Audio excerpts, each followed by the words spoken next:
Hi friends, welcome to GVK study circle. ఈ వీడియోలో March 11, 2026కి సంబంధించి వార్తలు నిలిచిన జాతీయ, అంతర్జాతీయ, రాష్ట్రీయ అంశాల గురించి, వార్తలు నిలిచిన వ్యక్తులు, అవార్డులు, పుస్తకాలు, మరి క్రీడా సంబంధిత సమాచారం ఒక్కొక్క అంశాన్ని వివరంగా తెలుసుకుందాం. అంతకంటే ముందుగా నిన్నటి డైలీ కరెంట్ అఫైర్స్ వీడియోలో అడిగిన ప్రశ్నకి వివరణతో కూడిన సమాధానాన్ని చూద్దాము. సో క్వశ్చన్ వచ్చేసి, ఇటీవల మార్చ్ 8, 2026 రోజున భారత పురుషుల క్రికెట్ జట్టు T20 వరల్డ్ కప్ని కైవసం చేసుకుంది. అత్యధిక సార్లు T20 వరల్డ్ కప్ని కైవసం చేసుకున్న జట్టుగా మన భారత జట్టు ఒక చరిత్ర సృష్టించింది 3 సార్లు. ఆ కంటెక్స్ట్లో ఆ టాపిక్ పైన మీకు స్పెషల్ వీడియోని అందించడం జరిగింది, ఐసీసీ ఈవెంట్స్కి సంబంధించి. ఇక ఆ టాపిక్ నుండే మీకు ఒక క్వశ్చన్ ఇచ్చాను. ఇటీవల మనం డిస్కస్ చేసిన టాపిక్ని ప్రశ్నగా ఇచ్చాను. ప్రశ్నని మరొకసారి చూడండి. ఇప్పటి వరకు భారత పురుషుల క్రికెట్ జట్టు, ఇండియా మెన్స్ క్రికెట్ టీం ఎన్నిసార్లు ఐసీసీ వన్డే వరల్డ్ కప్ని, T20 వరల్డ్ కప్లను కైవసం చేసుకుంది? మరి ఏ సంవత్సరాల్లో ఎవరి సారథ్యంలో ఈ విజయాలు నమోదైనాయి? ఇక్కడ అబ్జర్వ్ చేస్తే ఫస్ట్, ఏదైనా అంతర్జాతీయ టోర్నమెంట్ గురించి మనం చూస్తున్నప్పుడు ఆ టోర్నమెంట్ని నిర్వహించే, నియంత్రించే సంస్థ ఏదైతే ఉంటుందో దాని గురించి బేసిక్ చూడాలి. అంతర్జాతీయ స్థాయిలో క్రికెట్ క్రీడను నిర్వహించేది, నియంత్రించేది ఐసీసీ, ఇంటర్నేషనల్ క్రికెట్ కౌన్సిల్, అంతర్జాతీయ క్రికెట్ మండలి అంటాం. మరి ఐసీసీ స్థాపన వచ్చేసి 1909 ఇయర్, గుర్తుంచుకోండి. హెడ్ క్వార్టర్ వచ్చేసేసి దుబాయ్ కేంద్రంగా పనిచేస్తోంది. ప్రస్తుతం ఐసీసీ చైర్మన్గా లేదా చీఫ్గా మన భారతీయుడు జైషా గారు విధులు నిర్వర్తిస్తున్నారు. జైషా గారు, ఒక మాటలో చెప్పాలంటే ఐసీసీ చరిత్రలోనే అతి పిన్న వయస్కుడైన చైర్మన్ జైషా గారు 2024 సంవత్సరం ఎండింగ్లో పదవి బాధ్యతలను స్వీకరించారు. ఇక ఐసీసీ నిర్వహించే టోర్నమెంట్లు ఏవైతే ఉంటాయో క్రికెట్కి సంబంధించి, పురుషులకు సంబంధించి కానివ్వండి, మహిళలకు సంబంధించి కానివ్వండి, పోటీ పరీక్షల్లో చాలా ఇంపార్టెన్స్ ఉన్న టాపిక్స్ అవి. ఇక్కడ మనం ఏ కంటెక్స్లో చూస్తున్నాం? పురుషుల జట్టుకి సంబంధించి. మరి ఐసీసీ వన్డే వరల్డ్ కప్ నిర్వహిస్తుంది, T20 వరల్డ్ కప్ నిర్వహిస్తుంది, ఛాంపియన్స్ ట్రోఫీని నిర్వహిస్తుంది, వరల్డ్ టెస్ట్ ఛాంపియన్షిప్ని నిర్వహిస్తుంది, అండ్ ఎట్సెట్రా. మరి ఇక్కడ నేను అడిగింది ఏంటి? ఐసీసీ వన్డే వరల్డ్ కప్ అంటున్నాను. భారత జట్టు, ఇండియా టీం మొట్టమొదటిసారి 1983లో వన్డే వరల్డ్ కప్ని కైవసం చేసుకుంది. వన్డే వరల్డ్ కప్ ఏ ఇయర్? 1983. ఇక్కడ అబ్జర్వ్ చేస్తే అప్పుడు కెప్టెన్ ఎవరంటే కపిల్ దేవ్ గారు. So Kapil Dev was the captain. ఫైనల్లో ఎవరిపైన మనము గెలుపొందడం జరిగిందని అడగవచ్చు. వెస్టిండీస్ పైన గెలుపొందింది అప్పటి భారత క్రికెట్ జట్టు. ఎక్కడ జరిగిందా మ్యాచ్ అంటే లార్డ్స్ మైదానం, ఇంగ్లాండ్లో ఉంది. సో ఫస్ట్ టైం భారత క్రికెట్ జట్టు ఐసీసీ ట్రోఫీని 1983లో కైవసం చేసుకుంది. ఇకపోతే మళ్ళీ 2011 సంవత్సరంలో ఐసీసీ వన్డే వరల్డ్ కప్ని భారత్ కైవసం చేసుకుంది. అప్పుడు కెప్టెన్ ఎవరంటే మహేంద్ర సింగ్ ధోని గారు. సో మహేంద్ర సింగ్ ధోని గారు. ఫైనల్లో భారత్ ఎవరిపైన గెలిచి ఈ ట్రోఫీని లేదా టైటిల్ని కైవసం చేసుకుంది అంటే శ్రీలంక. గుర్తుపెట్టుకోండి, శ్రీలంక ఆతిథ్య దేశం, భారత్. గుర్తుపెట్టుకోండి, వెరీ వెరీ ఇంపార్టెంట్. సో ఈ రెండు కూడా గుర్తుంచుకోండి. మొదటిసారి 1983లో, రెండవసారి 2011లో. ఇప్పటి వరకు ఐసీసీ వన్డే వరల్డ్ కప్లను భారత్ 2 సార్లు కైవసం చేసుకుంది, గుర్తుంచుకోండి. ఇకపోతే T20 వరల్డ్ కప్ల విషయానికి వస్తే, సో T20 వరల్డ్ కప్ల విషయానికి వస్తే భారత్ ఇప్పటి వరకు 3 సార్లు టైటిల్ని కైవసం చేసుకుంది. మొదటిసారి వచ్చేసేసి 2007 ఇయర్లో. 2007 వెరీ వెరీ ఇంపార్టెంట్ ఇయర్స్, గుర్తుంచుకోండి. 2007 ఇక్కడ ప్రత్యేకత ఏంటంటే ఐసీసీ నిర్వహించిన మొట్టమొదటి T20 వరల్డ్ కప్ 2007. అప్పుడు భారత్ మన దాయాది దేశమైన పాకిస్తాన్ పైన టైటిల్ని కైవసం చేసుకుంది. కెప్టెన్ వచ్చేసేసి ఎంఎస్ ధోని, గుర్తుంచుకోండి. ఇక రెండవసారి ఐసీసీ T20 వరల్డ్ కప్ని భారత్ ఏ సంవత్సరంలో కైవసం చేసుకుంది అంటే 2024 సంవత్సరంలో. 2024 సంవత్సరంలో. అప్పుడు కెప్టెన్ ఎవరు? రోహిత్ శర్మ గుర్తుంచుకోండి, రోహిత్ శర్మ. ఓకేనా? సో అడగొచ్చు ఎగ్జామినేషన్ పాయింట్ ఆఫ్ వ్యూలో 2024 సంవత్సరంలో. ఇకపోతే మూడవసారి భారత్ ఐసీసీ T20 వరల్డ్ కప్ని ఈ 2026 సంవత్సరంలో కైవసం చేసుకుంది. కెప్టెన్ వచ్చేసి సూర్యకుమార్ యాదవ్. ఫైనల్లో ఎవరిపైన మనం గెలుపొందాము? న్యూజిలాండ్ పైన గెలుపొందాం. Very very important. న్యూజిలాండ్ జట్టు పైన మనం గెలుపొందడం జరిగింది. అలా ఐసీసీ T20 వరల్డ్ కప్లను అత్యధిక సార్లు కైవసం చేసుకున్న జట్టుగా మన భారత పురుషుల క్రికెట్ జట్టు ఒక సరికొత్త చరిత్రను సృష్టించింది. ఈసారి ఆతిథ్య దేశం వచ్చేసేసి భారత్, శ్రీలంక సంయుక్తంగా. ఆ ఈవెంట్ గురించి మొత్తం కూడా మనం డిస్కస్ చేసాం. మా పాయింట్స్ అన్ని చూడండి, మీకు స్పెషల్ వీడియో కూడా ఇచ్చాను. ఓకేనా? ఫైన్. సో అడగవచ్చు. ఇక వీటికి అదనంగా ఐసీసీ నిర్వహించిన టోర్నమెంట్లో ఛాంపియన్స్ ట్రోఫీ అనేది కూడా ఒకటి ఉంటుంది. ఛాంపియన్స్ ట్రోఫీని భారత్ మొట్టమొదటిసారి 2002 సంవత్సరంలో కైవసం చేసుకుంది. 2002 సంవత్సరంలో. అప్పుడు సౌరవ్ గంగూలీ గారు కెప్టెన్గా ఉండే. అప్పుడు సంయుక్త విజేత, వాస్తవానికి భారత్, శ్రీలంక సంయుక్త విజేతలు. ఇక తర్వాత మహేంద్ర సింగ్ ధోని గారి సారథ్యంలో ఒకసారి కైవసం చేసుకోవడం జరిగింది. ఆ తర్వాత లాస్ట్ ఇయర్ 2025 ఇయర్లో ఐసీసీ ఛాంపియన్స్ ట్రోఫీని రోహిత్ శర్మ సారథ్యంలో భారత జట్టు కైవసం చేసుకుంది. సింపుల్గా చెప్పాలంటే ఐసీసీ నిర్వహించిన టోర్నమెంట్లో దాదాపు 8 భారత్ కైవసం చేసుకుంది. ఇక్కడ అబ్జర్వ్ చేస్తే 2 వన్డే వరల్డ్ కప్లు, 3 T20 వరల్డ్ కప్లు, అవి పోను 3 ఛాంపియన్స్ ట్రోఫీలు. గుర్తుంచుకోండి. ఓకేనా? మరి ఇప్పటివరకు భారతదేశానికి వరల్డ్ కప్లను తీసుకువచ్చిన సారథులు కపిల్ దేవ్, ఎంఎస్ ధోని, రోహిత్ శర్మ, సూర్యకుమార్ యాదవ్. ఎనఫ్. 4 కెప్టెన్లు, 8 టైటిల్స్. ఓకేనా? సో ఇదంతా కూడా మీకు నేను స్క్రిప్ట్ కూడా ఇచ్చాను. ఏదైతే ఓరల్గా ఎక్స్ప్లెనేషన్ ఇస్తానో అదంతా కూడా మీకు స్క్రిప్ట్ ఉంటుంది. ఎక్స్ప్లెనేషన్ అయిన తర్వాత మీకు మన యాప్లో అప్లోడ్ చేసే పీడిఎఫ్ ఏదైతే ఉంటుందో, మన CA 360లోని ఇచ్చే పీడిఎఫ్ తెలుగు మీడియం అభ్యర్థులకు తెలుగులో ఇస్తున్నాను, ఇంగ్లీష్ మీడియం అభ్యర్థుల కోసం ఇంగ్లీష్లో ఇస్తున్నాను. కంప్లీట్గా చూడండి. ఓకేనా? So one day world cup titles ఇప్పటివరకు 2, మొదటిసారి ఎప్పుడు అండ్ రెండవసారి ఎప్పుడు. ఓకేనా? రైట్. ఇక T20 వరల్డ్ కప్ల విషయానికి వస్తే 3 సార్లు. మొదటిసారి 2007 సంవత్సరంలో, నెక్స్ట్ వచ్చేసి రెండవసారి 2024 సంవత్సరంలో. సో కెప్టెన్ ఎవరు? ఎవరిపైన మన భారత జట్టు గెలుపొందింది? వేదిక ఏంటి? ఎనఫ్. ఓకేనా? ఇక ఛాంపియన్స్ ట్రోఫీ విషయానికి వస్తే ఎప్పుడెప్పుడు. ఓకేనా? రైట్. సో రీసెంట్గా ICC T20 men's world cup అనేది ముగిసింది కదా, March 8, 2026 రోజున. దానికి సంబంధించిన ప్రత్యేకతలన్నీ కూడా మీకు పోటీ పరీక్షల కోణంలో డిస్కస్ చేశాను. ఆ స్లైడ్ కూడా ఇక్కడ యాడ్ చేశాను. ఓకేనా? మీకు స్పెషల్ వీడియో ఇచ్చాను, ఒకసారి చూడండి. రైట్. ఇక ఈరోజు ఫస్ట్ టాపిక్ March 11, 2026 మన డైలీ కరెంట్ అఫైర్స్ వీడియోలో ఫస్ట్ టాపిక్ వచ్చేసేసి CEC తొలగింపుకి సంబంధించి వార్త. Chief election commissioner. ఇక్కడ అబ్జర్వ్ చేస్తే అన్ని వార్తాపత్రికల్లో కూడా వచ్చిన టాపిక్. మనం last 2 days back and last 1 month back 2 సార్లు భారత స్పీకర్, లోక్సభ స్పీకర్ తొలగింపుకి సంబంధించి వార్త కనిపించింది కాబట్టి సబ్జెక్ట్ లింక్ చేశాను. కరెంట్ పాలిటీలో భాగంగా మీకు ఇన్ డీటెయిల్గా డిస్కస్ చేయడం జరిగింది. కన్సర్న్ ఆర్టికల్స్ ఏంటి అవన్నీ కూడా.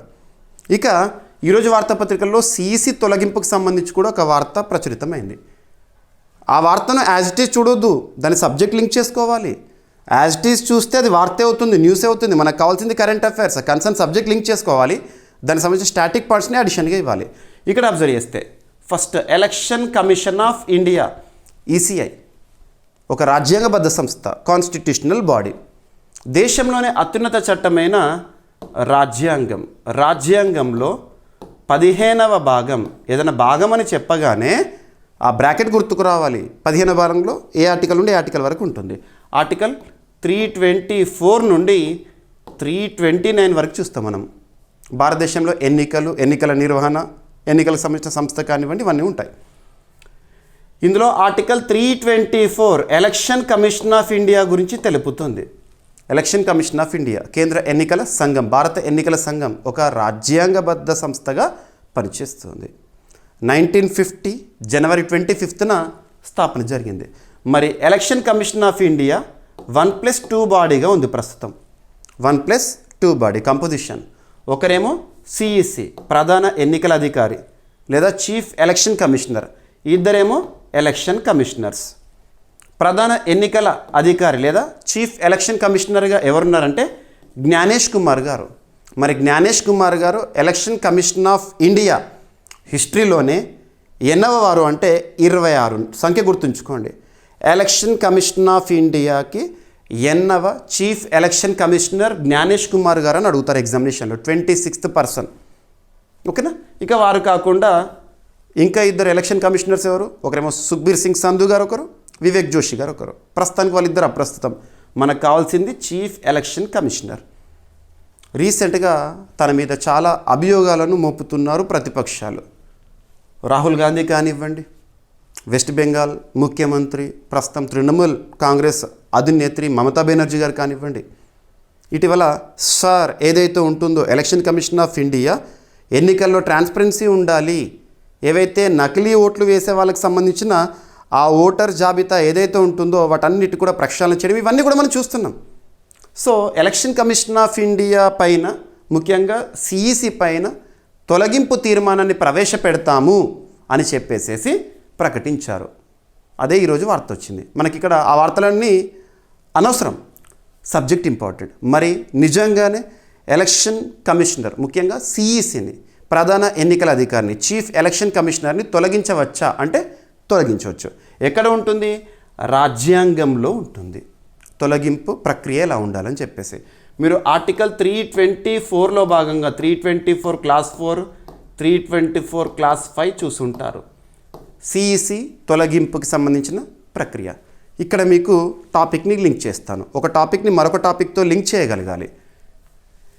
సిఈసిని అంటే చీఫ్ ఎలక్షన్ కమిషనర్ని, సుప్రీంకోర్టులో న్యాయమూర్తులను, భారతదేశంలో హైకోర్ట్స్ ఉంటాయి కదా, ఒక్కొక్క రాష్ట్రానికి అత్యున్నత న్యాయస్థానం హైకోర్టు, ఒక్కొక్క హైకోర్టుకి ఒక ప్రధాన న్యాయమూర్తి, ఇతర న్యాయమూర్తులు కదా. సో వాళ్ళను జడ్జెస్ని మరియు కాగ్, ఈ 4 గుర్తుంచుకోండి సింపుల్గా. ఈ 4 పదవుల్లో ఉన్న వ్యక్తులు ఎవరైతే ఉంటారో వాళ్ళను తొలగించే ప్రక్రియ అనేది సేమ్ ఉంటుంది. అంటే ఒక్కటి నేర్చుకుంటే అన్నీ నేర్చుకున్నట్టే.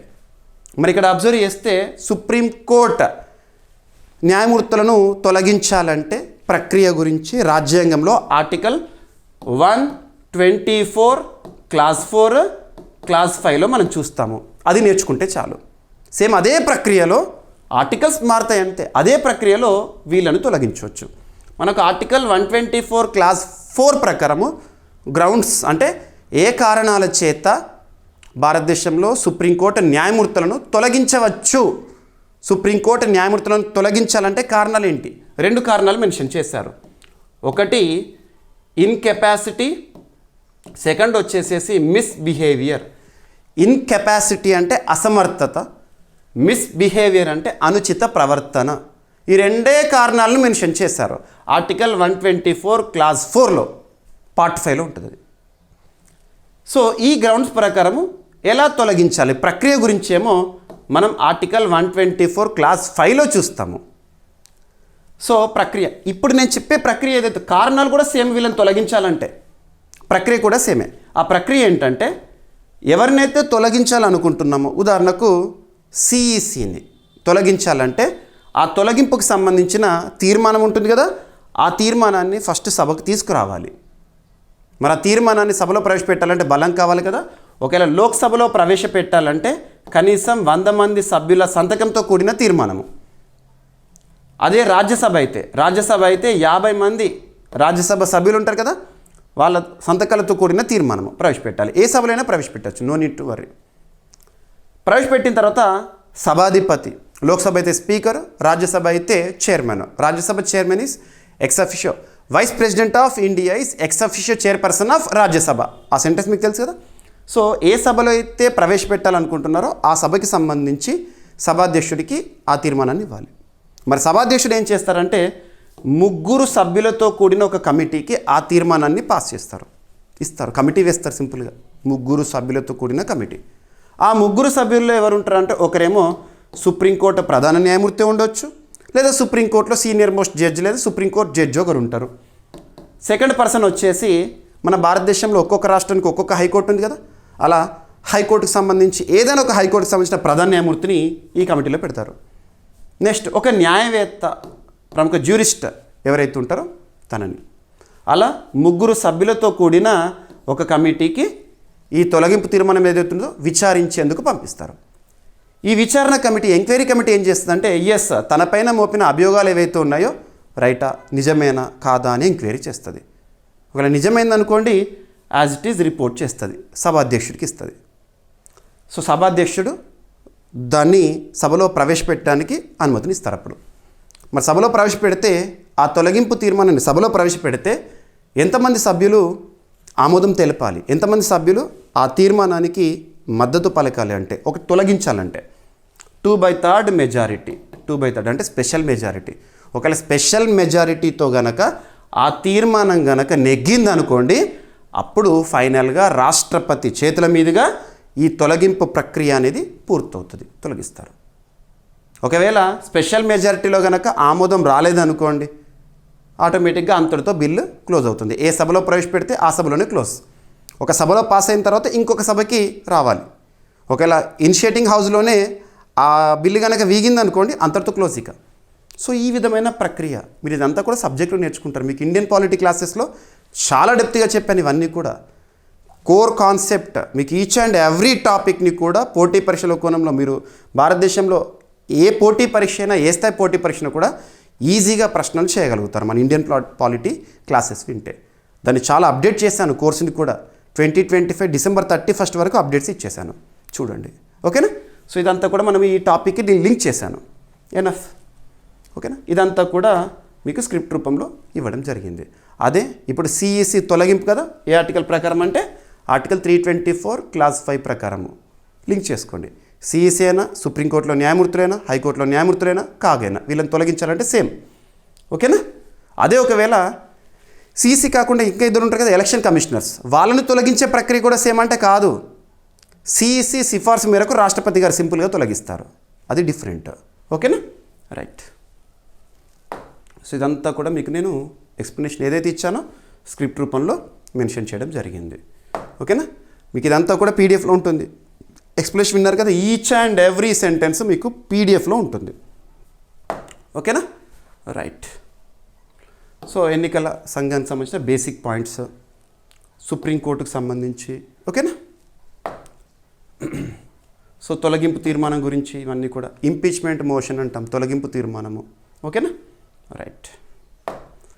ఇక నెక్స్ట్ ఈరోజు second topic uniform civil code. So uniform civil code ఉమ్మడి పౌరస్మృతి అంటాము, యూనిఫామ్ సివిల్ కోడ్. ఓకేనా? సో ఇక్కడ అబ్జర్వ్ చేస్తే యూనిఫామ్ సివిల్ కోడ్ అనగానే మనకు ఆర్టికల్ 44 గుర్తుకు రావాలి. మనం ఎగ్జాక్ట్లీ లాస్ట్ 2 years బ్యాక్ లేదా 2024 ఇయర్లో యూనిఫామ్ సివిల్ కోడ్ గురించి చాలా డెప్త్గా డిస్కస్ చేసాం. అప్పుడు ఆ రోజుల్లో స్పెషల్ వీడియోలో కూడా మనం చూసాము. కారణం ఏంటంటే భారతదేశంలో భారత రాజ్యాంగం ప్రకారము ఆర్టికల్ 44ని అమలు చేసిన మొట్టమొదటి రాష్ట్రంగా ఉత్తరాఖండ్ రాష్ట్రం అని చెప్పేసి పుష్కర్ సింగ్ ధామీ ప్రభుత్వం అమల్లోకి తెచ్చింది. సో ఆర్టికల్ 44 వివాహం కానివ్వండి, విడాకులకు సంబంధించి కానివ్వండి, దత్తత గురించి కానివ్వండి, వారసత్వానికి సంబంధించి కానివ్వండి, దేశంలో ఒకే రకమైన నిబంధనలు ఉండాలి అని చెప్పేదే యూనిఫామ్ సివిల్ కోడ్. మరి ఆర్టికల్ 44ని రాజ్యాంగంలో ఏ భాగంలో మెన్షన్ చేశారంటే part 4 of Indian constitution. Part 4 అంటే DPSP, directive principles of state policy, ఆదేశిక సూత్రాలు. అంటే రాజ్యాంగం మనల్ని పరిపాలించే ప్రభుత్వాలకు ఇచ్చే దిశానిర్దేశాలు, అధికారాలు. అందులో ఆర్టికల్ 44లో యూనిఫామ్ సివిల్ కోడ్ ఉంటుంది. సో ఆర్టికల్ 44ని అమలు చేసిన మొట్టమొదటి రాష్ట్రం ఉత్తరాఖండ్ రాష్ట్రం, 2024 అంటున్నాను. మరి మీరు చూస్తున్న కొన్ని పుస్తకాల్లో గోవా అని ఉంటుంది, అక్కడ కన్ఫ్యూజన్ వస్తుంది. ఎలా అంటే సో గోవా అనేది మన భారతదేశంలో, మన భారత భూభాగంలో భాగం కాకముందే అక్కడ యూనిఫామ్ సివిల్ కోడ్ ఉంది. అది ఏ ప్రకారం ఉంది అంటే గోవాని సుదీర్ఘకాలం పరిపాలించిన పోర్చుగీస్ వారు. మీరు చూడండి, భారతదేశానికి స్వాతంత్రం వచ్చినప్పుడు లేదా భారతదేశానికి రాజ్యాంగం అమల్లోకి వచ్చినప్పుడు 1950 జనవరి 26 అప్పుడు కూడా గోవా మన భూభాగంలో భాగం కాదు, పోర్చుగీస్ వాళ్ళచే పరిపాలించబడింది. ఆ తర్వాత మనం ఆపరేషన్ విజయ్ అవన్నీ కూడా చేశాము, గోవాని మన భారత భూభాగంలో విలీనం చేసుకున్నాం 1961, గుర్తుపెట్టుకోండి. సో అంతకుముందే గోవాలో పోర్చుగీస్ వాళ్ళ రూల్ ఉండేది కాబట్టి అప్పుడే వాళ్ళదే యూనిఫామ్ సివిల్ కోడ్ ఉండేది, అదే కొనసాగుతూ వచ్చేది. కానీ రాజ్యాంగం ప్రకారం మాత్రం Uttarakhand first state in India to implement article 44 according to constitution. Enough, ఓకేనా? సో ఈ విధంగా మరి ఆర్టికల్ 44 అనేది ఏ జాబితాలో ఉంటుందంటే ఉమ్మడి జాబితాలో ఉంటుంది, కాన్కరెంట్ లిస్ట్. మన రాజ్యాంగంలో ఆర్టికల్ 246 గురించి మీరు తెలిసే ఉంటుంది. ఆర్టికల్ 246 అధికారాల జాబితా. సో ఇక్కడ అబ్జర్వ్ చేస్తే union list, states list, concurrent list అని 3 జాబితాలు ఉంటాయి కదా, అందులో కాన్కరెంట్ లిస్ట్లో ఉంటుంది. ఇకపోతే మన భారతదేశ రాజ్యాంగంలో మన భారతదేశం గురించి ఎక్కడ కూడా భారతదేశం సమాఖ్య దేశం అని రాయలేదు. కానీ వాస్తవ ప్రపంచంలో చూస్తే మాత్రం, మన భారతదేశంలో చూస్తే మాత్రం సమాఖ్య లక్షణాలు అద్భుతంగా కనబడతాయి. ఒక్క ఎగ్జాంపుల్ చెప్పండి అంటే అధికారాల విభజన, డివిజన్ ఆఫ్ పవర్స్. దేశమంతా పరిపాలిస్తుంది కేంద్ర ప్రభుత్వం, యూనియన్ గవర్నమెంట్ అండ్ యూనిట్స్ అంటే ఒక్కొక్క రాష్ట్రంలో రాష్ట్ర ప్రభుత్వము. అలా అధికారాల విభజన చూస్తాం కదా, అందులో కాన్కరెంట్ లిస్టులో ఉంది. అందుకే ఉత్తరాఖండ్ రాష్ట్ర ప్రభుత్వము ఆర్టికల్ 44ని ఇంప్లిమెంటేషన్లోకి తీసుకురావడానికి ఆ బిల్లుని రాష్ట్ర అసెంబ్లీలో ప్రవేశపెట్టి ఆర్టికల్ 201 ప్రకారం అప్పుడు రాష్ట్రపతి గారికి పంపించారు. ద్రౌపది ముర్ము గారు ఆమోదం తెలిపారు, తర్వాత అమల్లోకి వచ్చింది. ఎనఫ్. మరి ఇప్పుడు రీసెంట్గా సుప్రీంకోర్టు దృష్టికి వచ్చిన ఒక కేసులో షరియత్ విషయంలో సుప్రీంకోర్టు, దేశంలోని అత్యున్నత న్యాయస్థానం సుప్రీంకోర్టు ఏం చెప్పిందంటే ఇక భారతదేశంలో ఆర్టికల్ 44ని యూనిఫామ్ సివిల్ కోడ్ని అమల్లోకి తీసుకువచ్చే సమయం ఆసన్నమైందేమో అని చెప్పారు. అలా న్యూస్లోకి వచ్చింది కాబట్టి ఇదంతా కూడా మీకు ఎక్స్ప్లెనేషన్ ఇచ్చాను. ఇక సుప్రీంకోర్టుకు సంబంధించి part 5 of Indian constitution article 124 నుండి 147 వరకు మనం చూస్తాం. సుప్రీంకోర్టుకు ప్రస్తుతం ప్రధాన న్యాయమూర్తిగా, సుప్రీంకోర్టు చరిత్రలో 53వ ప్రధాన న్యాయమూర్తిగా జస్టిస్ సూర్యకాంత్ గారు విధులు నిర్వర్తిస్తున్నారు. నవంబర్ 23, 2025 నుండి తను పదవిలో ఉన్నారు. హర్యానా రాష్ట్రానికి చెందిన వ్యక్తి. ఎనఫ్.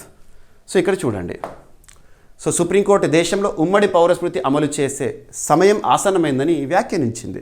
ఒక కేసు విషయంలో విచారణ సందర్భంగా 1937 నాటి షరియా చట్టంలోని నిబంధనలను రద్దు చేయాలంటూ దాఖలైన పిటిషన్ విచారణలో ఈ వ్యాఖ్యలు వెలువడ్డాయి అంట. ధర్మాసనం జస్టిస్ సూర్యకాంత్ గారు, justice JB Pardiwala, justice R Mahadevan గారి బెంచ్ సుప్రీంకోర్టు ఏం వ్యాఖ్యలు చేసిందంటే షరియా చట్టం అంటే ముస్లిం సంబంధించిన, మన భారతదేశంలో పర్సనల్ లాస్ ఉంటాయి, ముస్లిం పర్సనల్ లా అని, హిందూ పర్సనల్ లా అని అలాగా. సో షరియా చట్టంలోని వారసత్వ నిబంధనను రద్దు చేస్తే చట్టపరమైన శూన్యత ఏర్పడే ప్రమాదం ఉంది అని సుప్రీంకోర్టు చెప్పింది. ఎందుకంటే ప్రస్తుతం ముస్లింల వారసత్వాన్ని నియంత్రించే మరో చట్టం లేదు, ఓన్లీ షరియాతో ఉంది. ఓకేనా? సో ముస్లిం మహిళలు కొన్ని సందర్భాల వివక్షకు గురవుతున్నారనే వాదన సరైనదని కోర్టు అంగీకరించింది. అయితే ఈ సమస్యపై తుది నిర్ణయం తీసుకోవాల్సింది చట్టసభలేనని కోర్టు చెప్పింది. ఉదాహరణకు భారతదేశం మొత్తం కూడా ఆర్టికల్ 44ని అమల్లోకి తీసుకురావాలంటే ఆ బిల్లును ఫస్ట్ ఎక్కడికి తీసుకురావాలి? పార్లమెంట్కి తీసుకురావాలి. దేశమంతా అమలు చేసేదైతే పార్లమెంట్ ద్వారానే. సో చట్టసభ, అత్యున్నత చట్టసభ పార్లమెంట్. అన్ని మతాలకు ఒకే విధమైన కుటుంబ చట్టాలు ఉండే విధంగా ఉమ్మడి పౌరస్మృతి ఒక పరిష్కారం కావచ్చని పేర్కొంది సుప్రీంకోర్టు. రాజ్యాంగంలోని ఆర్టికల్ 44లో పేర్కొనబడింది. ఇది డిపిఎస్పిలో ఉంటుంది. ఉమ్మడి పౌరస్మృతి వర్తించే అంశాలు ఏంటంటే ముఖ్యంగా సివిల్, వివాహము, విడాకులు, వారసత్వం, దత్తత, పోషణ. ఉదాహరణ చెప్పాలంటే సివిల్ రిలేటెడ్ కేసెస్ అంటే ఏంటంటే వివాహము, విడాకులు ఇటువంటివి. అదే క్రిమినల్ కేసెస్ అంటే యాక్సిడెంట్స్, మర్డర్స్, వయలేషన్ ఇటువంటివి. సో యూనిఫామ్ సివిల్ కోడ్ అనేది వీటికి సంబంధించింది, సివిల్ కేసెస్ సంబంధించింది. ఓకేనా? ఉదాహరణ చెప్తే భారతదేశంలో హిందువులకు సంబంధించి ప్రత్యేక చట్టాలు, వివాహ చట్టాలు ఉన్నాయి. ముస్లిం సంబంధించి ప్రత్యేక వివాహ చట్టం ఉంది. ఒకవేళ యూనిఫామ్ సివిల్ కోడ్ వచ్చిందనుకోండి, అందరికీ ఒకే రకమైన చట్టం ఉంటుంది అన్నట్టు. సింపుల్గా అర్థం చెప్పిస్తున్నాను. ఓకేనా? రైట్. ప్రతి పాయింట్ మీకు ఏదైతే ఎక్స్ప్లెనేషన్ ఇచ్చానో అదంతా కూడా మీకు పీడిఎఫ్లో ఉంటుంది. ఓకేనా? సో ఇక ఆర్టికల్ 44కి సంబంధించి, యూనిఫామ్ సివిల్ కోడ్కి సంబంధించి గతంలో సుప్రీంకోర్టు తీర్పులు కానివ్వండి చూస్తే Shah Bano case 1985 and Shayara Bano case triple talaq రద్దు 2017 వెరీ వెరీ వెరీ ఇంపార్టెంట్. అందుకే అప్పట్లో ఆగస్టు 1కి చాలా ఇంపార్టెన్స్ వచ్చింది. ఓకేనా? ముఖ్య భావనలు. ఓకేనా? ఇక నెక్స్ట్ అంతర్జాతీయ అంశాలను చూద్దాము. FATF financial action task force. FATF financial action task force అంటాము. FATF financial action task force ఏ సంవత్సరంలో స్థాపన జరిగిందంటే 1989. ఏదైనా ఒక అంతర్జాతీయ సంస్థ గురించి కానీ కూటమి గురించి కానీ చూస్తున్నప్పుడు బేసిక్ పాయింట్స్ని మీకు చెప్తున్నాను, స్టాటిక్ జీకే. మరి FATF యొక్క హెడ్ క్వార్టర్ ఎక్కడ అంటే ప్యారిస్. ఎక్కడ? ఫ్రాన్స్ కేంద్రంగా పనిచేస్తుంది. ఓకేనా. నెక్స్ట్ వచ్చేసి FATFకి సంబంధించి అసలు ప్రధాన ఉద్దేశం ఏంటి అంటే FATFని ప్రపంచవ్యాప్తంగా కూడా మనీ లాండరింగ్ని, టెర్రర్ ఫైనాన్సింగ్ని అడ్డుకట్ట వేసే సంస్థ అంటారు. అసలు FATF ఎందుకోసం ఏర్పాటైందంటే టెర్రర్ ఫైనాన్సింగ్ని అడ్డుకట్ట వేయడం కోసము, మనీ లాండరింగ్ని అడ్డుకట్ట వేయడం కోసం. టెర్రర్ ఫైనాన్సింగ్ అంటే ఏంటి? ఉదాహరణకు మన పక్కనే ఉంది కదా, ఎప్పుడు చూస్తూ ఉంటుంది పాకిస్తాన్. సో పాకిస్తాన్ వాళ్ళు పిల్లల్ని పెంచి పోషించారు. వాళ్ళు ఏం చేస్తారు? తీవ్రవాదులను పెంచి పోషిస్తారు. అటువంటి తీవ్రవాదులను పెంచి పోషించే దేశాలు ఏవైతే ఉంటాయో వాళ్ళను టెర్రర్ ఫైనాన్సింగ్ కంట్రీస్ అంటారు. అటువంటి దేశాలను గుర్తిస్తుంది, వాళ్ళని హెచ్చరిస్తుంది. వినలేదనుకోండి, ఈ FATF ఒక జాబితాలో ఆ దేశం పేరుని చేరుస్తుంది. అలా FATFకి సంబంధించిన జాబితాల్లో గ్రే లిస్ట్ అని, బ్లాక్ లిస్ట్ అని ఉంటుంది. Grey list, black list. First grey లిస్ట్లో పెడతారు, తర్వాత బ్లాక్ లిస్ట్. ఇక్కడ FATF సంబంధించిన గ్రే లిస్ట్లో కానీ బ్లాక్ లిస్ట్లో కానీ ఒక దేశం పేరు వచ్చింది అంటే అదేదో గొప్ప సాధించినట్టు కాదు, రెడ్ మార్క్ అన్నట్టు. FATF గ్రే లిస్ట్లో కానీ బ్లాక్ లిస్ట్లో కానీ ఒక దేశం ఉంటే ఆ దేశానికి ప్రపంచంలోని ఏ అంతర్జాతీయ సంస్థ కానీ, అంతర్జాతీయ బ్యాంకులు కానీ, వేరే ఏ దేశం కానివ్వండి, ఫినాన్షియల్ సపోర్ట్ రుణాలను కానివ్వండి ఇవ్వకూడదు. ఎందుకంటే ఆ డబ్బులు తీసుకొని వీళ్ళు ఏం చేస్తారు? ఆ తీవ్రవాదాన్ని ప్రోత్సహిస్తారు అన్నట్టు. కాబట్టి అడ్డుకట్ట వేయాలి. FATF అటువంటి వాటిని అడ్డుకట్ట వేస్తుంది. ఇక మనీ లాండరింగ్, ఆర్థికపరమైన నేరము, ఒక దేశం నుండి మరొక దేశము, హవాలా రూట్స్ అంటాం కదా, ఇటువంటి వాటిని అడ్డుకట్ట వేసేందుకు పనిచేస్తుంది. సో FATF రీసెంట్గా రిలీజ్ చేసిన అప్డేటెడ్ రిపోర్ట్ ప్రకారము 2 దేశాలను, కువైట్ని మరియు పప్వా న్యూ గినియాని గ్రే లిస్ట్లో చేర్చిందంట. గ్రే లిస్ట్లో చేర్చింది, అలా న్యూస్లోకి వచ్చింది. కాబట్టి అడగవచ్చు. ఓకేనా. So financial action task force సంస్థ కువైట్ మరియు పప్వా న్యూ గినియా దేశాలను ఇంక్రీజ్డ్ మానిటరింగ్ లిస్ట్ అంటే గ్రే లిస్ట్లో చేర్చింది. హెచ్చరిక అన్నట్టుగా మీరు ఇలాగే ఆర్థికపరమైన నేరాలు, తీవ్రవాద సంబంధిత ప్రోత్సాహాలు చేసిరనుకోండి, బ్లాక్ లిస్ట్లో పెడతామని చెప్పేసి హెచ్చరిస్తుంది అన్నట్టు. ఓకేనా. దీంతో ఇప్పటివరకు గ్రే లిస్ట్లో ఉన్న మొత్తం దేశాల సంఖ్య 22కి చేరింది. ఆ దేశాలు ఏంటని ఎగ్జామినేషన్లో అడగరు, కొత్తగా ఏ దేశాన్ని చేర్చారు అటువంటి మాత్రం అడుగుతారు. ఈ నిర్ణయం రీసెంట్గా జరిగిన 5వ FATF ప్లీనరీ సమావేశంలో తీసుకున్నారంట. ఓకేనా. ఈ సమావేశం మెక్సికోలో జరిగింది రీసెంట్గా. ఓకేనా. ఈ సమావేశానికి అధ్యక్షత ఎలిసాడే అండా మాడ్రాజో గారు వహించారు, మెక్సికో దేశానికి సంబంధించిన వ్యక్తి. మరి గ్రే లిస్ట్లో చేర్చడానికి కారణాలు ఏంటి దేశాలను అంటే మనీ లాండరింగ్ నియంత్రణలో లోపాలు, మనీ లాండరింగ్ అడ్డుకట్ట వేయలేకపోతున్నాయి, అవి టెర్రర్ ఫైనాన్సింగ్ నియంత్రణలో సమస్యలు, ఇటువంటివి. ఓకేనా. రైట్. FATFకి సంబంధించి బేసిక్ పాయింట్స్. ఓకేనా. ప్రస్తుతం ఎన్ని సభ్య దేశాలు వేరు అండ్ గ్రే లిస్ట్, బ్లాక్ లిస్ట్లో ఉండే దేశాలు వేరు, గుర్తుంచుకోండి. ఓకేనా. రైట్. అడగొచ్చు. మరి ఇక్కడ అబ్జర్వ్ చేస్తే బ్లాక్ లిస్ట్లో ఉన్న దేశం ఏంటంటే చాలా ప్రమాదకరమైన దేశం అన్నట్టు. ఆ దేశం వైపు చూస్తేనే మనము తీవ్రవాదం కనబడుతుంది. సో భారతదేశంలో ఇటువంటి వాటిని అడ్డుకట్ట వేయడానికి, ఉదాహరణకు తీవ్రవాదాన్ని అడ్డుకట్ట వేయడానికి, ఆర్థికపరమైన నేరాలను అడ్డుకట్ట వేయడానికి చాలా చట్టాలు, అందులో కొన్ని ఎగ్జాంపుల్స్ ఇక్కడ మీకు మెన్షన్ చేశాను. Prevention of money laundering act 2002, financial intelligence unit India and enforcement directory, ఇవన్నీ కూడా ఆర్థికపరమైన నేరాలను అడ్డుకట్ట వేయడానికి. ఇక తీవ్రవాదాన్ని అడ్డుకట్ట వేయడానికి అయితే చాలా ఉన్నాయి. Unlawful activities prevention act, UAPA అని చెప్పేసి 1967, అలాంటివి ఎట్సెట్రా చాలా. ఓకేనా. రైట్. మనీ లాండరింగ్ అంటే అక్రమంగా సంపాదించిన డబ్బును చట్టబద్ధంగా చూపించే ప్రక్రియ. ఇక నెక్స్ట్ అంతర్జాతీయ అంశాల్లో భాగంగా చూడవచ్చు. ఒక అంతర్జాతీయ సంస్థ గురించి అంటున్నాను, ఇంటర్నేషనల్ సోలార్ అలయన్స్, అంతర్జాతీయ సౌరశక్తి కూటమి, international solar alliance. So basics నుండి వద్దాం. 2015 ఇయర్లో 2015 సంవత్సరంలో ఇంటర్నేషనల్ సోలార్ అలయన్స్ని భారత్, ఫ్రాన్స్ సంయుక్తంగా ప్రారంభించినాయి. అప్పుడు భారతదేశ ప్రధాని నరేంద్ర మోదీ గారు 2015. ఫ్రాన్స్కి సంబంధించి దేశాధినేతగా ఫ్రాంకోయిస్ హాలండే గారు ఉండే. ఇద్దరు దేశాధినేతలు సంయుక్తంగా ఇంటర్నేషనల్ సోలార్ అలయన్స్ని ఎప్పుడు 2015లో స్టార్ట్ చేశారు. హెడ్ క్వార్టర్ వచ్చేసి మన భారతదేశం, గురుగ్రామ్, హర్యానా. మరి ఈ ఐఎస్ఏలో సభ్యత్వాన్ని స్వీకరించిన దేశాల సంఖ్య 100కు చేరిందని గతంలో మనం చూసాము. ఇప్పుడు 118వ పూర్తి సభ్య దేశంగా ఒక దేశము. ఆ దేశం ఏదంటే రొమేనియా. గుర్తుంచుకోండి. నల్ల సముద్రాన్ని ఆనుకొని ఉన్న దేశాలు 6 ఉంటాయి. 6 దేశాల్లో ఒకటి రొమేనియా. నల్ల సముద్రం ఆనుకున్న దేశాల్లో Russia, Ukraine, Georgia, Bulgaria, Romania, Turkey అని మన గతంలో చూసాం కదా. సో ఏ పాయింట్స్ ఏదో నేను చెప్పినామని చూడండి. అందులో ఒక దేశము రొమేనియా. సో రొమేనియా ఎక్కడ ఉంటుంది? ఏదైనా ఒక దేశం గురించి చెప్పినప్పుడు మ్యాప్ చూపిస్తున్నాను మీకు, చుట్టుపక్కల ప్రాంతాలు కూడా చెప్తున్నాను. ఓకేనా? ఎనఫ్. సో ఇక ఈ దేశం వచ్చింది కాబట్టి ఈ దేశం బేసిక్ పాయింట్స్ ఐరోపా ఖండంలో ఉంటుంది. రాజధాని ఏంటి, కరెన్సీ ఏంటి, అక్కడ దేశాధినేతగా ఉన్నారు, అవి చూస్తే సరిపోతుంది. ఇక్కడ కంటెక్స్ట్ ఏంటి? ఇంటర్నేషనల్ సోలార్ అలయన్స్లో సభ్యత్వం Romania. So Romania international solar alliance framework ఒప్పందాన్ని అధికారికంగా ఆమోదించింది రీసెంట్గా. రొమేనియా రాయబారి సేనా లతీఫ్ ఈ ఒప్పందానికి సంబంధించిన రాటిఫికేషన్ పత్రాన్ని విదేశాంగ మంత్రిత్వ శాఖకు సమర్పించారు. భారతదేశంలో మినిస్ట్రీ ఆఫ్ ఎక్స్టర్నల్ అఫైర్స్ ప్రస్తుతం విదేశీ వ్యవహారాల శాఖ మంత్రిగా ఎవరు విధులు నిర్వర్తిస్తున్నారు? సుబ్రహ్మణ్యం జయశంకర్ గారు. ఓకేనా? రైట్. ఈ ప్రక్రియ పూర్తి కావడంతో రొమేనియా అధికారికంగా అఫీషియల్గా ఐఎస్ఏ సభ్యదేశంగా మారింది. డిసెంబర్ 2023లో రొమేనియా ఐఎస్ఏ ఫ్రేమ్వర్క్ ఒప్పందంపై సంతకం చేసి అప్పట్లోనే 118వ సభ్యదేశంగా చేరింది. ఇప్పుడు పూర్తిగా ఇక తర్వాత రాటిఫికేషన్ పత్రాన్ని సమర్పించడం ద్వారా సభ్యత్వాన్ని అధికారికంగా పూర్తి చేసింది. ఇక ఇంటర్నేషనల్ సోలార్ అలయన్స్ 2015లో స్థాపన. ఓకేనా? ఎవరెవరు స్టార్ట్ చేశారు? లక్ష్యం ఏంటి? సౌరశక్తి వినియోగాన్ని ప్రపంచవ్యాప్తంగా ప్రోత్సహించడము, రెన్యూవబుల్ ఎనర్జీని ప్రోత్సహించడము. భారతదేశంలో అద్భుతమైన కార్యక్రమాలు అమల్లో ఉన్నాయి. ఇక్కడ అబ్జర్వ్ చేస్తే పిఎం సూర్యఘర్ ముఫ్త్ బిజిలీ యోజన మనం 2024 సంవత్సరం నుండి చూస్తున్నాము. ముఖ్యంగా ఉద్దేశం ఏంటంటే భారతదేశంలో రూఫ్ టాప్ సోలార్ ప్యానల్స్ని ఇన్స్టాల్ చేయడము, సౌరశక్తిని ఉత్పత్తి చేయడము. సో టార్గెట్స్ కూడా రీచ్ అవుతున్నాము.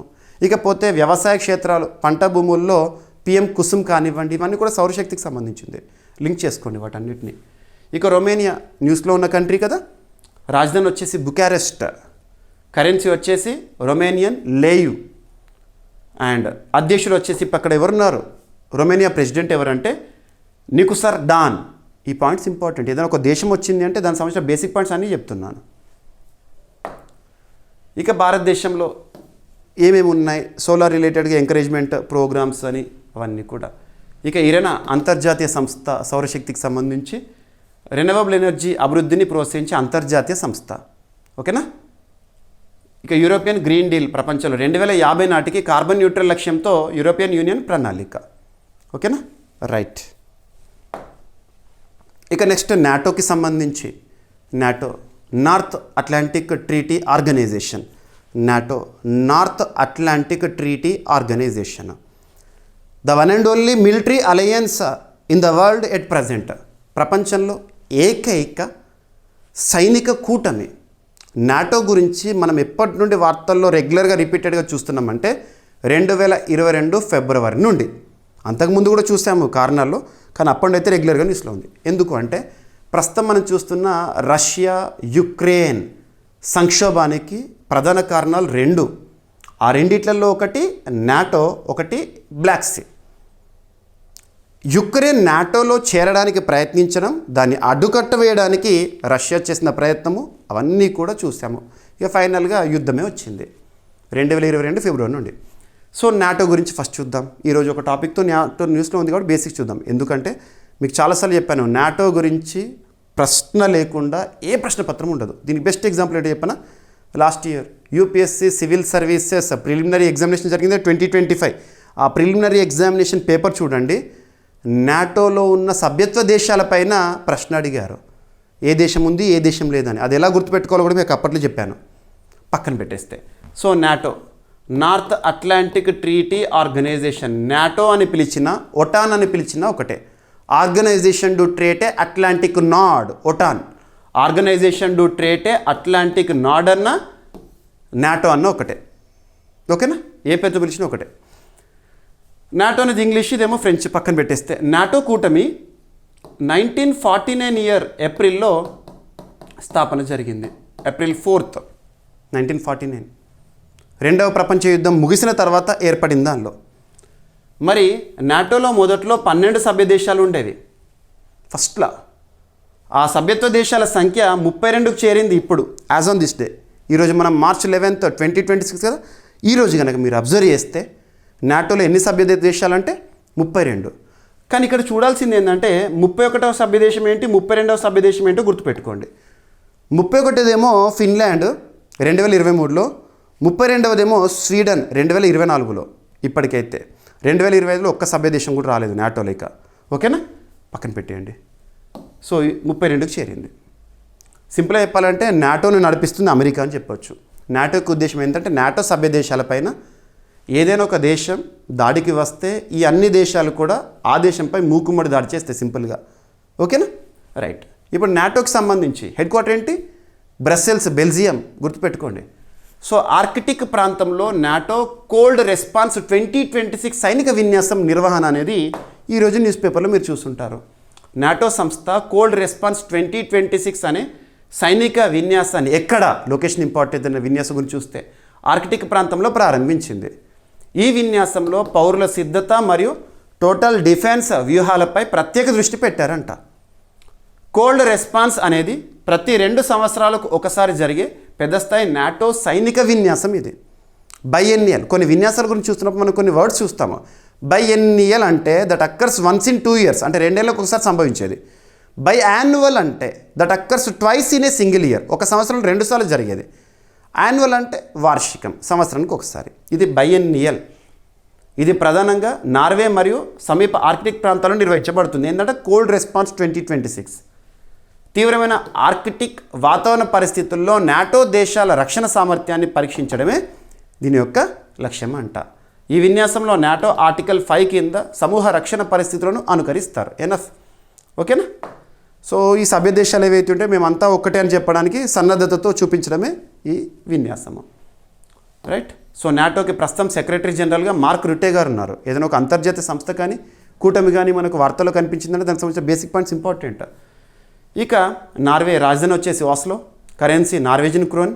అక్కడ ప్రధానమంత్రిగా జోనాస్ గహర్ స్టోర్ గారు ఉన్నారు. రైట్. ఇక ప్రపంచంలో ఇలాంటి సైనిక విన్యాసాలు ఉన్నాయా, బహుళ దేశాలకు సంబంధించినట్టు ఉన్నాయి. రీసెంట్గా మనం చూసాము February 19th, ఆ సమయంలో February 2026లో మన విశాఖపట్నం వేదికగా 3 అంతర్జాతీయ ప్రాముఖ్యత ఉన్న అంశాలను మనం డిస్కస్ చేసాము. అందులో ఒకటి ఎక్సర్సైజ్ మిలాన్ 1995లో స్టార్ట్ అయిందని చెప్పేసి. ఇక్కడ మిలాన్ బహుళ దేశాల నావికాదళ విన్యాసం, గుర్తుంచుకోండి. ఓకేనా. నెక్స్ట్ వచ్చేసేసి ఇంకొకటి మలబార్ ఎక్సర్సైజ్. ఇది క్వాడ్ గ్రూప్కి సంబంధించి, క్వాడ్రిలాటరల్ సెక్యూరిటీ డైలాగ్, క్వాడ్.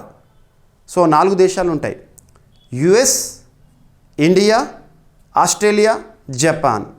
ఈ దేశాలు కలిసి నిర్వహించే నావికాదళ విన్యాసం మలబార్. ఓకేనా. ఇక రింపాక్, ప్రపంచంలో అతిపెద్ద సముద్ర సైనిక విన్యాసం. ఇలాంటివి చూడండి, సరిపోతుంది. ఇక నెక్స్ట్ వార్తలో నిలిచిన ఒక ప్రాంతం, ప్లేసెస్ ఇన్ న్యూస్. ఈ సెగ్మెంట్ నుండి మీరు ఖచ్చితంగా పోటీ పరీక్షల్లో ప్రశ్నలను ఎక్స్పెక్ట్ చేసి తీరాల్సిందే. మీరు UPSC civil service preliminary examination చూడండి, చాలాసార్లు అడుగుతున్నారు ప్లేసెస్ ఇన్ న్యూస్. ఈ సంవత్సరం కూడా ఖచ్చితంగా చూస్తారు. సో ఇక్కడ అబ్జర్వ్ చేస్తే కార్గ్ ఐలాండ్ అనేది న్యూస్లోకి వచ్చింది. ఏదైనా ఒక ప్రాంతం న్యూస్లోకి వచ్చినప్పుడు ఆ లొకేషన్ చూడాలి ఫస్ట్. కార్గ్ ఐలాండ్ న్యూస్లోకి వచ్చింది, అది ఎక్కడ ఉంది, ఎందుకు న్యూస్లోకి వచ్చింది, చుట్టుపక్కల ప్రాంతాలు ఏంటి, ఎనఫ్. సో ఇక్కడ అబ్జర్వ్ చేస్తే కార్గ్ ఐలాండ్ ఇరాన్కి సంబంధించింది. అది ఇరాన్కి సంబంధించిన చాలా ఇంపార్టెన్స్ ఉన్న ఐలాండ్. ఐలాండ్ అంటే ఏంటి, సో ఒక ల్యాండ్ ఏరియా చుట్టూ కూడా వాటర్ బాడీ ఉంటుంది చుట్టుపక్కల. అదే పెనిన్సులా అంటే 3 వైపులా వాటర్ బాడీ ఉంటుంది, ఒక సైడ్ ఏమో ల్యాండ్ బాడీ ఉంటుంది. India is peninsula. కార్గ్ ఐలాండ్ అనేది ఐలాండ్. ఇక్కడ అబ్జర్వ్ చేస్తే కార్గ్ ఐలాండ్ ఎందుకు న్యూస్లో ఉంది అంటే ఇరాన్కి చాలా ఇంపార్టెన్స్ ఉన్న ఈ కార్గ్ ఐలాండ్ని అమెరికా టార్గెట్ చేస్తుంది. ఓకేనా. ఈ కార్గ్ ఐలాండ్ ఎక్కడ ఉంది అంటే పర్షియన్ గల్ఫ్ ప్రాంతంలో ఉంటుంది. చూడండి, పర్షియన్ గల్ఫ్. మీకు చాలాసార్లు చెప్పాను పర్షియన్ గల్ఫ్ తరచూ వార్తల్లోకి వస్తుందని. మన డైలీ కరెంట్ అఫైర్స్ వీడియోలో క్వశ్చన్ని కూడా అడిగాను. పర్షియన్ గల్ఫ్ని ఆనుకొని 8 దేశాలు ఉంటాయి. ఆ 8 దేశాల్లో ఇరాన్ క్యాపిటల్ వచ్చేసేసి టెహ్రాన్, కొత్త క్యాపిటల్ వచ్చేసి మ్యాక్రాన్. నెక్స్ట్ ఇరాక్ రాజధాని వచ్చేసేసి Baghdad. Next Kuwait city is the capital. Next Saudi Arabia. Next వచ్చేసేసి Bahrain. Next Qatar, United Arab Emirates, Oman. ఈ దేశాలు ఏవైతే ఉంటాయో పర్షియన్ గల్ఫ్ని ఆనుకొని ఉన్న దేశాలు. ఓకేనా. మరి ఇక్కడ అబ్జర్వ్ చేస్తే పర్షియన్ గల్ఫ్ని గల్ఫ్ ఆఫ్ ఒమన్తోనూ లేదా పర్షియన్ గల్ఫ్ని అరేబియన్ సీతోనూ కనెక్ట్ చేసేది హార్ముజ్ స్ట్రేట్, హార్ముజ్ జలసంధి. అడుగుతారు హార్ముజ్ జలసంధి దేన్ని కలుపుతుంది అని. హార్ముజ్ జలసంధి నుండి కేవలం చైనాకు సంబంధించిన వాణిజ్యాన్ని మాత్రమే అనుమతిస్తామని ఇరాన్ ప్రకటన, అవన్నీ కూడా మనం డిస్కస్ చేసాం రీసెంట్గా. సో ఇప్పుడు ఈ పర్షియన్ గల్ఫ్ ప్రాంతంలోనిదే ఈ కర్గ్ ఐలాండ్. అమెరికా టార్గెట్గా న్యూస్లో ఉంది. ఎగ్జామినేషన్లో డైరెక్ట్ అడుగుతారు కర్గ్ ఐలాండ్ ఎక్కడ ఉంది, ఏ దేశ పరిధిలోని అంశము, ఇరాన్. ఓకేనా. సో కర్గ్ ద్వీపం ఇరాన్ దేశానికి చమురు ఎగుమతుల ప్రధాన కేంద్రంగా ఉండి ఆ దేశ ఆర్థిక వ్యవస్థకు వెన్నెముకగా నిలుస్తోంది. ఈ ద్వీపం పర్షియన్ గల్ఫ్లో ఇరాన్ తీరానికి సుమారు 25 కిలోమీటర్ల దూరంలో ఉంది. దాదాపు 20 చదరపు కిలోమీటర్ల చిన్న వైశాల్యం ఉన్నప్పటికీ ఇరాన్ చమురు ఎగుమతుల్లో సుమారు 90% వాటా ఈ ద్వీపం నుంచే జరుగుతుంది. అంతర్జాతీయ ఆంక్షలు ఉన్నప్పటికీ 2024లో చమురు ఎగుమతుల ద్వారా ఇరాన్ సుమారు $78 బిలియన్ సంపాదించింది. కర్గ్ ద్వీపంలోని లోడింగ్ టెర్మినల్లు రోజుకు సుమారు 7 మిలియన్ బ్యారెళ్ల చమురును నిర్వహించుతాయంట. పశ్చిమాసియాలో ఉద్రిక్తతలు ప్రారంభమయ్యే ముందు రోజుకు 1.5 మిలియన్ బ్యారెళ్ల చమురు ఎగుమతి చేసేది. అంతటి ఇంపార్టెంట్. ఎంత అని అడిగారు, numbers are not important, they are not static, they are volatile. Iran దేశ రాజధాని టెహ్రాన్. కొత్త రాజధాని కూడా నిర్మించుకుంటామని పాపం చనిపోయిన ఖమేనీ గారు ప్రకటించారు. సో ఆ కోరిక నెరవేరక ముందే చనిపోయారు. మ్యాక్రోన్కి తరలిస్తామని. Currency Iranian riyal.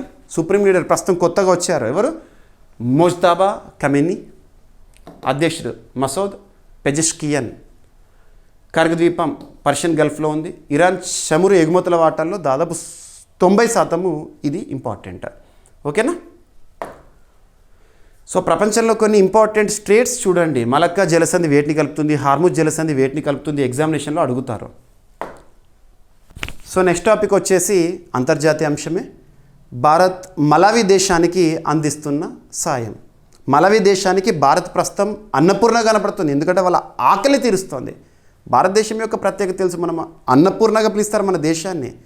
ప్రపంచంలోని ఏ దేశం ఎలాంటి పరిస్థితుల్లో అలమటిస్తున్నా కూడా మనం వాళ్ళకు సాయం అందిస్తాము. వైద్య సాయం కానివ్వండి, లేదా ఆహార సాయం కానివ్వండి, ఆర్థిక సాయం కానివ్వండి, ఇలా చెప్పుకుంటూ పోతే చాలా గతంలో చూసాము. ఇప్పుడు ఎల్నినో ప్రభావంతో ఇబ్బందులు పడుతున్న మలావికి భారత్ బియ్యంని పంపించిందంట, వాళ్ళ ఆకలి తీరుస్తుంది. సో మలావి అనేది ఆఫ్రికా ఖండంలోని ఒక దేశము. ఆఫ్రికా ఖండంలో సింపుల్గా చెప్పాలంటే తూర్పు వైపున ఉంటుంది. మరి ఎల్నినో, ఫస్ట్ ఈ కాన్సెప్ట్ ఇంపార్టెంట్. మీరు జాగ్రఫీ సబ్జెక్ట్లో భాగంగా చాలా కాన్సెప్ట్ నేర్చుకుని ఉంటారు. అందులో ఎల్నినో అంటే ఏంటి? Rise in Pacific oceanic temperature.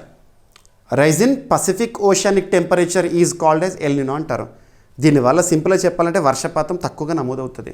వర్షపాతం తక్కువగా నమోదైందంటే కరువు పరిస్థితులు, కరువు వచ్చింది అంటే ఆకలి సమస్యలు, సింపుల్గా. ఓకేనా. సో భారత్ మలావి దేశానికి 1000 మెట్రిక్ టన్నుల బియ్యాన్ని మానవతా సహాయంగా పంపించింది వాళ్ళ ఆకలి తీర్చడానికి. ఎల్నినో ప్రభావంతో ఏర్పడిన తీవ్ర కరువు కారణంగా మలావిలో ఆహార సంక్షోభం ఏర్పడింది. ఓకేనా. మలావి దేశం వార్తల్లో ఉంది కాబట్టి బేసిక్ పాయింట్స్. రాజధాని లిలాంగ్వే. కరెన్సీ వచ్చేసేసి మలావియన్ క్వాచా. ప్రస్తుతం మలావి దేశానికి అధ్యక్షుడిగా పీటర్ ముతరికా గారు విధులు నిర్వర్తిస్తున్నారు. ఆఫ్రికా ఖండంలో ఈస్ట్ సైడ్. ఓకేనా. ఎల్నినో పసిఫిక్ మహాసముద్రంలో నీటి ఉష్ణోగ్రత పెరగడం వల్ల ఏర్పడే వాతావరణ పరిస్థితి. Rise in oceanic temperature, Pacific oceanic temperature. దీనివల్ల ప్రపంచవ్యాప్తంగా కరువు, వరదలు వంటి తీవ్రమైన వాతావరణ మార్పులు కనబడవచ్చు అంట. ఓకేనా. గతంలో భారత్ చేసిన సాయాలు. ఓకేనా. రైట్. ఇక వార్తల్లో కనిపిస్తున్న లేదా వార్తలు నిలిచిన సదస్సులు, సమావేశాలు, కాన్ఫరెన్సెస్ ఇంపార్టెంట్ పోటీ పరీక్షల కోణంలో. ఏదైనా ఒక సమ్మిట్ లేదా సదస్సు న్యూస్లో ఉన్నప్పుడు దానికి సంబంధించి పోటీ పరీక్షల కోణంలో కొన్ని ఇంపార్టెంట్ పాయింట్స్ మనం గుర్తుంచుకోవాలి. ఏంటంటే ఆ సమ్మిట్ లేదా సదస్సు పేరేంటి, నిర్వహించిన వారెవరు, షెడ్యూల్ అంటే ఏ తేదీల్లో నిర్వహణ, ఎక్కడ, వెన్యూ, థీమ్ ఏంటి, ఇతర ప్రత్యేకతలు. ఎనఫ్. సో ఇక్కడ అబ్జర్వ్ చేస్తే malaria conference, international malaria conference 2026 అనేది రీసెంట్గా న్యూస్లో ఉంది. ఇంటర్నేషనల్ మలేరియా కాన్ఫరెన్స్ 2026 భారత్ ఆతిథ్యంలో భారత్ వేదికగా రీసెంట్గా జరిగింది. మార్చ్ 7th నుండి మార్చ్ 9th వరకు జరిగింది షెడ్యూల్లో. ఓకేనా? ఎక్కడ? న్యూఢిల్లీ, మన దేశ రాజధాని న్యూఢిల్లీలో జరిగింది ఇంటర్నేషనల్ మలేరియా కాన్ఫరెన్స్ 2006. మరి ఎవరు నిర్వహించారు?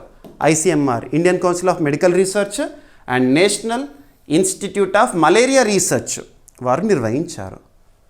ఈ కార్యక్రమంలో భారతదేశం మరియు ఇతర దేశాల నుండి శాస్త్రవేత్తలు, విధాన నిర్మాతలు, ప్రజారోగ్య నిపుణులు మరియు పరిశోధకులు పాల్గొన్నారు. ప్రధాన లక్ష్యం మలేరియా నియంత్రణ మరియు నిర్మూలన చర్యలను వేగవంతం చేయడం.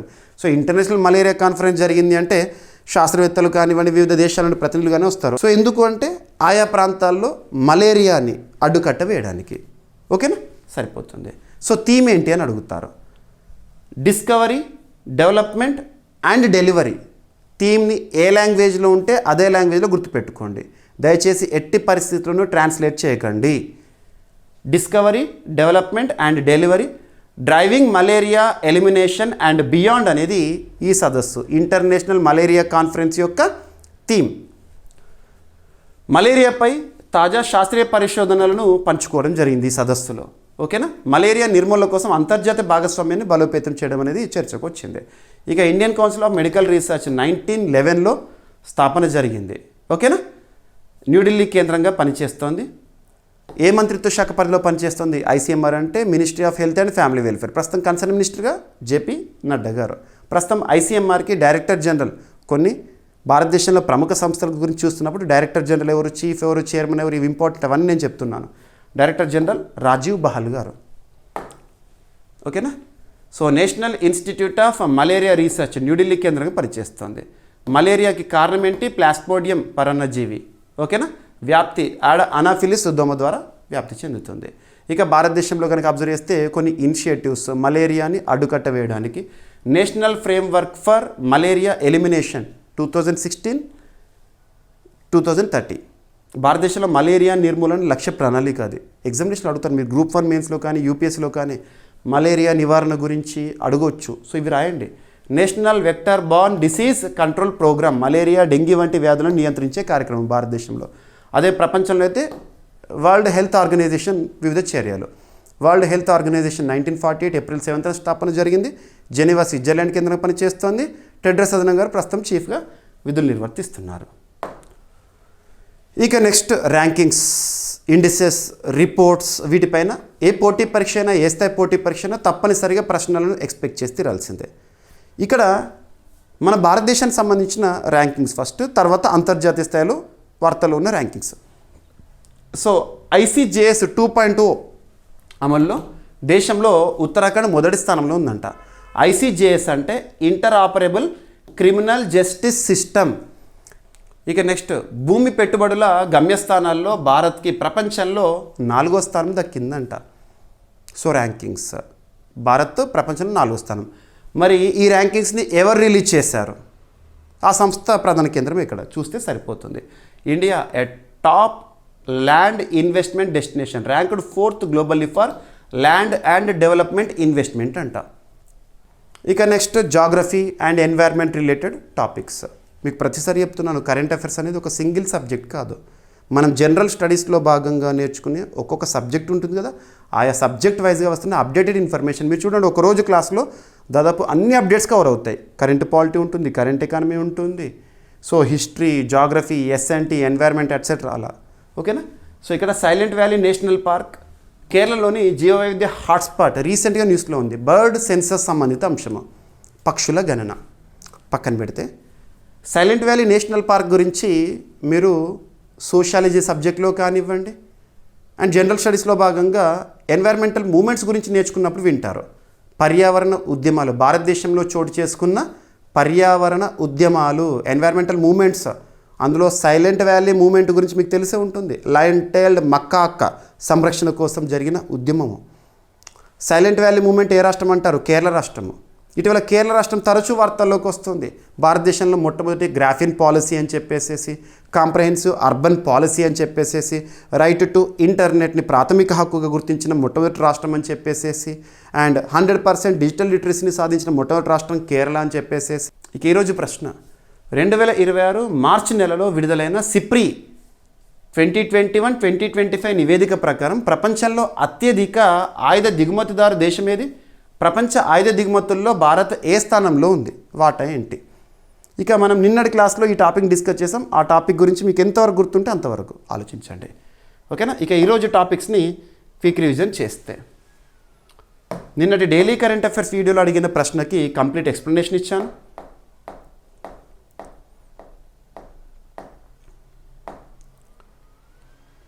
ఫస్ట్, చీఫ్ ఎలక్షన్ కమిషనర్ తొలగింపుకు సంబంధించిన ప్రక్రియ ఏంటి, ఎందుకు వార్తల్లో ఉంది? అండ్ ఉమ్మడి పౌరస్మృతి లేదా యూనిఫామ్ సివిల్ కోడ్ని భారతదేశంలో అమలు చేయాల్సిన సమయం ఆసన్నమైందని సుప్రీంకోర్టు చెప్పిన అంశం. అండ్ FATF గ్రే లిస్ట్లో కువైట్ మరియు పపువా న్యూ గినియా చేరిక. ఇంటర్నేషనల్ సోలార్ అలయన్స్ ఒప్పందాన్ని ఆమోదించిన రొమేనియా దేశం. అండ్ ఆర్కిటిక్ ప్రాంతంలో నాటో కోల్డ్ రెస్పాన్స్ 2026 సైనిక విన్యాసము. ఇరాన్ ఆర్థిక వ్యవస్థకు వెన్నెముకగా కర్గ్ ఐలాండ్ ప్రత్యేకత ఏంటి? అండ్ ఎల్నినో ప్రభావంతో వచ్చిన కరువు నేపథ్యంలో మలావికి భారత్ బియ్యం సహాయం చేయడం. అంతర్జాతీయ మలేరియా సదస్సు 2026 రీసెంట్గా ముగిసింది. ఎవరు నిర్వహించారు? ఈ సదస్సు యొక్క థీమ్ ఏంటి, ఉద్దేశం ఏంటి, ఎప్పటివరకు, ఎక్కడ? అండ్ ICGS 2.0 అమలులో ఉత్తరాఖండ్ దేశంలో మొదటి స్థానంలో ఉంది. ICGS అంటే ఏంటి, ప్రత్యేకత ఏంటి? అండ్ భూమి పెట్టుబడుల గమ్యస్థానాల్లో భారత్ ప్రపంచంలో 4వ స్థానంలో ఉంది. ఈ ర్యాంకింగ్స్ని ఏ సంస్థ రిలీజ్ చేసింది? ఆ సంస్థ యొక్క ప్రధాన కేంద్రం ఏంటి? And silent valley national park న్యూస్లో ఉంది. కేరళలో జీవ వైవిధ్య హాట్స్పాట్, అక్కడ బర్డ్ సెన్సస్ గణాంకాలు. అండ్ భారతదేశంలో తొలిసారిగా గుర్తించబడిన అరుదైన సముద్ర క్రస్టేషియన్ స్టెనోథోయ్ లౌరీ క్రస్టేషియన్స్ అంటే ఏంటి, ప్రత్యేకతలు ఏంటి? అండ్ అనవరన్ పోర్టల్ అటవీ నరకివేత హెచ్చరిక వ్యవస్థ 2024 జనవరి నుండి అమల్లో ఉండేది. రీసెంట్గా దీన్ని నిలుపుదల చేసింది ఫారెస్ట్ సర్వే ఆఫ్ ఇండియా. ఎందుకు? అండ్ భారత ఎలక్ట్రానిక్స్ తయారీ వృద్ధికి నీతి ఆయోగ్, టాటా ఎలక్ట్రానిక్స్ మధ్య భాగస్వామ్య ఒప్పందము. అండ్ వెమ్ TKMS టర్పెడో తయారీ భాగస్వామ్యం, ఉద్దేశం ఏంటి, ప్రత్యేకతలు ఏంటి? అండ్ ఆక్వా ఎయిరెక్స్ అవతార్ అనే ఒక డ్రోన్ని పరిచయం చేసింది, ప్రత్యేకత. అండ్ భారత్ న్యూజిలాండ్ క్రీడా సంబంధాల శతాబ్ది సంవత్సరం 2026. అండ్ జల్ జీవన్ మిషన్ అమలు కాలాన్ని 2028 వరకు పొడిగించింది కేంద్ర ప్రభుత్వం. టార్గెట్స్ ఏంటి, గణాంకాలు చూడండి, చాలా important. And AP, Karnataka, Tamil Nadu కంటే తెలంగాణ రైతులకు తక్కువ అప్పులు అని చెప్పేసి రీసెంట్గా నాబార్డ్ గణాంకాల ప్రకారము పార్లమెంట్లో ప్రశ్నోత్తరాల సమయంలో ఇచ్చిన సమాధానము. బహిరంగ మార్కెట్ రుణాల సేకరణలో రాష్ట్రాలు ఏ స్థానంలో ఉన్నాయి? తెలంగాణ 3వ స్థానము, ఆంధ్రప్రదేశ్ 5వ స్థానము. ఆ గణాంకాలు గుర్తుపెట్టుకోండి, వెరీ ఇంపార్టెంట్. అండ్ మహిళా సమస్యల పరిష్కారం కోసము ఆంధ్రప్రదేశ్ రాష్ట్ర మహిళా కమిషన్ రీసెంట్గా జన్ సున్వాయ్ కార్యక్రమాన్ని ప్రారంభించడం జరిగింది. ఎప్పటివరకు, ప్రత్యేకతలు ఏంటి? ఇక ఈరోజు ప్రశ్న, 2026 మార్చి నెలలో విడుదలైన సిప్రి 2021-2025 నివేదిక ప్రకారం ప్రపంచంలో అత్యధిక ఆయుధ దిగుమతిదారు దేశం ఏది? ప్రపంచ ఆయుధ దిగుమతుల్లో భారత్ ఏ స్థానంలో ఉంది? సో ప్రతి టాపిక్ని డిస్కస్ చేశాను. ఏమైనా మిస్లైనస్ టాపిక్స్ ఉంటే నో నీడ్ టు వర్రీ, రేపటి క్లాస్లో జోడించి ఎక్స్ప్లెనేషన్ ఇస్తాను. ఎక్స్ప్లెనేషన్ విన్న తర్వాత ప్రతిరోజు మీకు క్లాస్లో చాలా డెప్త్ ఇన్ఫర్మేషన్ ఇస్తున్నాను. ఎక్స్ప్లెనేషన్ మొత్తం విన్నాక ఈ క్లాస్లో ఎక్స్ప్లెయిన్ చేసిన కంటెంట్ మొత్తాన్ని కూడా PDFలో అందుబాటులో ఉంచుతాను. మన CA 360 కోర్సులో తెలుగు మీడియం అభ్యర్థుల కోసం తెలుగులో ఉంటుంది, ఇంగ్లీష్ మీడియం అభ్యర్థుల కోసం ఇంగ్లీష్లో ఉంటుంది. చూడండి, ఓకేనా? మళ్ళీ రేపు కలుద్దాం. Thank you.